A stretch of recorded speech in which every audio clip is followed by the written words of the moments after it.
Se trata del hombre que se estrelló con su vehículo contra las puertas metálicas que sirven de acceso al Palacio Nacional. Durante el accidente, 2 oficiales de la seguridad presidencial resultaron heridos. El conductor fue identificado como John Raymond Durán Villar. Vamos a conversar con el abogado Francisco Álvarez para ver este tema desde lo legal. ¿Podría esta persona ser acusada de terrorismo o pudiera ser acusada de cometer un atentado contra la figura del presidente de la República? ¿Qué cargos podría enfrentar la persona que se estrelló contra las puertas del Palacio? Y si hubiera algún atenuante en el caso de comprobarse que es una persona con temas mentales o que, según leí por algún medio, es una persona medicada por bipolaridad. Damos la bienvenida al abogado Francisco Álvarez. Bienvenido. Muchísimas gracias por la invitación. Un placer estar aquí. Un placer que estés una vez más con nosotros. Vamos a empezar, como esto tiene una tónica didáctica.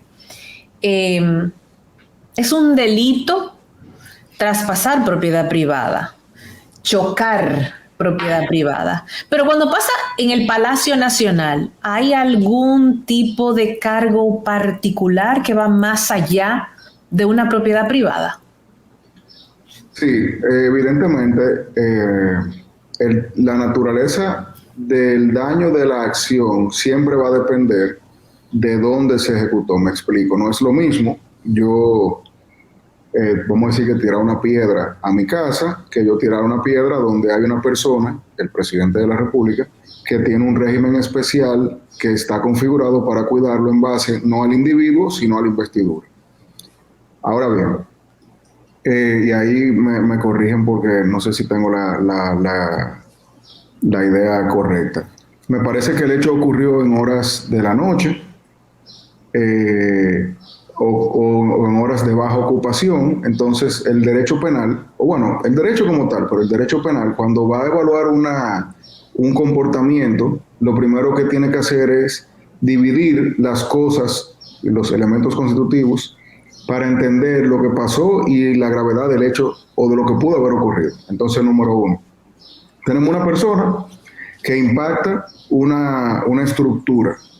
Esa estructura es el Palacio Nacional, que en teoría alberga al presidente de la República y a otros altos funcionarios que tienen también un régimen separado para su protección. Número 2, ese hecho fue aparentemente voluntario. Es decir, fue una persona, no que perdió el control, no que chocó y después por ese choque impactó el Palacio Nacional, sino que fue una persona que decidió de frente impactar una de las puertas o de las paredes de esa estructura. Número 3, la persona que tomó esa decisión y chocó de manera directa con esa estructura, aparentemente tiene alguna condición que pudiera ser utilizada para atenuar o para eximir, entre comillas, de la consecuencia penal de su actuar. Y en ese hecho quedaron 2 personas, me parece que fueron 2, no sé si fueron 2 o 3 oficiales, que quedaron evidentemente, o sea, fueron impactados por ese individuo y actualmente están todavía sufriendo las consecuencias desde el punto de vista médico. Entonces, ese es el esquema. Número 1, hay personas que son inimputables, es decir, personas que por una condición física, psíquica, mental, no tienen la capacidad de actuar a sabiendas, que es un elemento subjetivo dentro de la construcción de los tipos penales, y en consecuencia esa persona se entiende enferma, incapaz, y en casos como este se pudiera entender que esa persona enferma e incapaz no puede recibir la pena desde el punto de vista penal.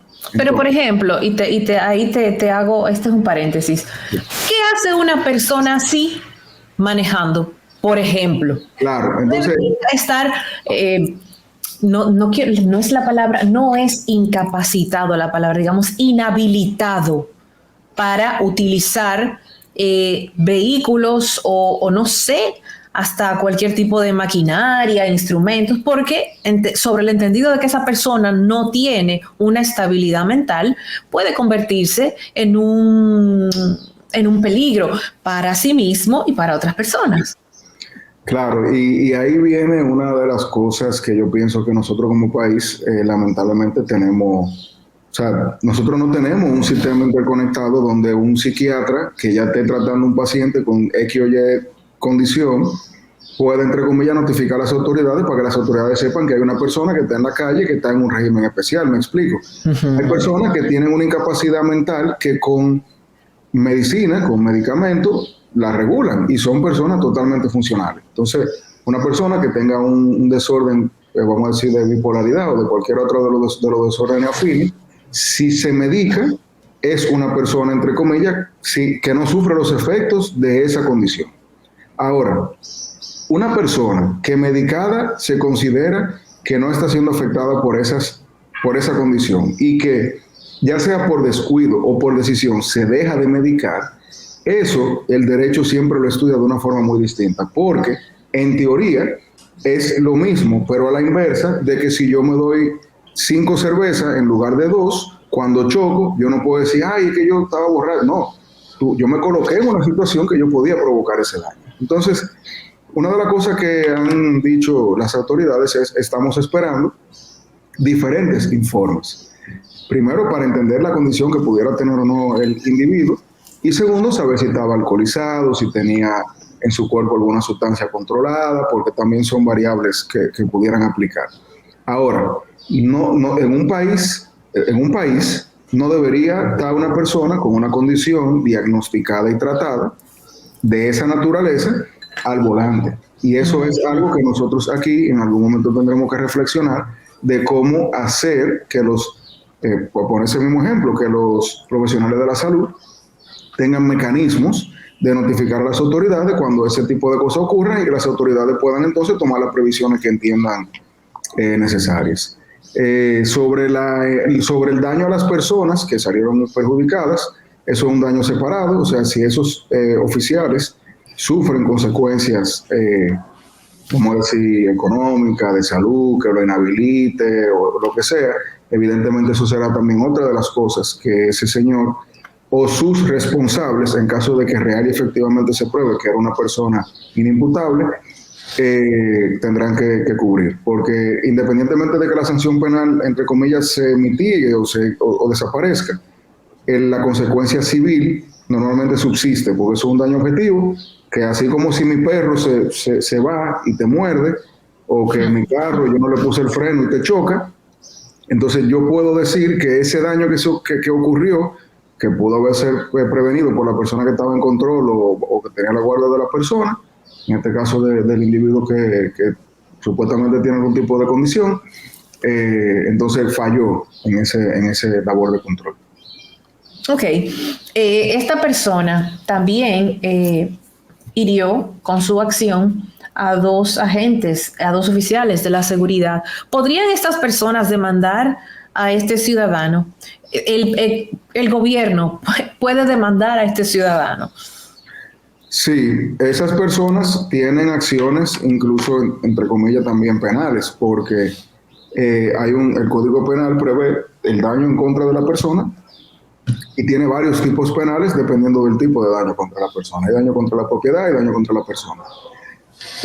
Si yo, Francisco, manejando, impacto a una persona y le rompo una pierna, eso puede tener consecuencias penales y debe tener consecuencias civiles. Entonces, esas 2 personas son 2 individuos que fueron afectados por un mismo hecho y que en ese sentido esos 2 individuos tienen cada uno la posibilidad de accionar en contra de esa persona que produjo ese daño. Y eso va a depender de la severidad del daño.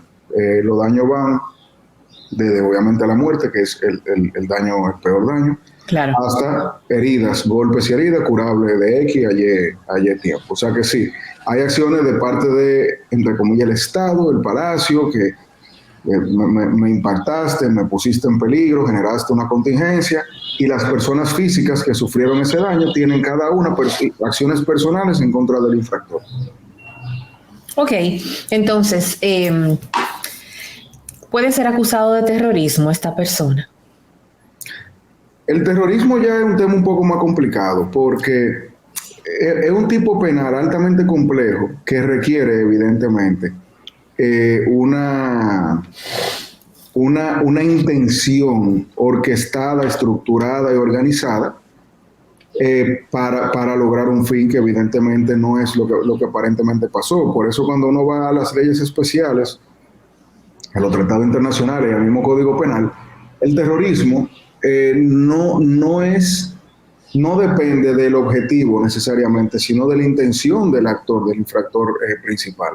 Entonces, para poner un ejemplo, si el presidente va caminando en la calle y yo, sin darme cuenta, le doy un codazo y lo tumbo y él se ensucia la ropa, el hecho de que él sea el presidente de la República no hace que lo que yo esté haciendo sea un acto de terrorismo. Ahora, el terrorismo, que es un tipo estructurado en base al elemento, vamos a decir, concreto del daño generalizado, indiscriminado, explosivo, sustancia química, etcétera, tiene siempre una gran parte de un elemento volitivo, de la voluntad. Sin eso normalmente no se configura ni aquí ni en ningún lado. Entonces, digamos que la torpeza no genera un acto de terrorismo, genera una infracción penal, sí, de un deber, por la ausencia de un deber de cuidado, sí, una negligencia, lo que sea, pero yo no pienso que esto vaya a ser eventualmente catalogado como un acto terrorista, bajo la idea de que la persona no contaba con la capacidad de manera personal, voluntariamente, ejercer eso, midiendo las consecuencias en base a lo que pudiera ser considerado un acto de terrorismo. Pero hay que ver los informes que asumo en algún momento serán compartidos para entender la condición de la persona.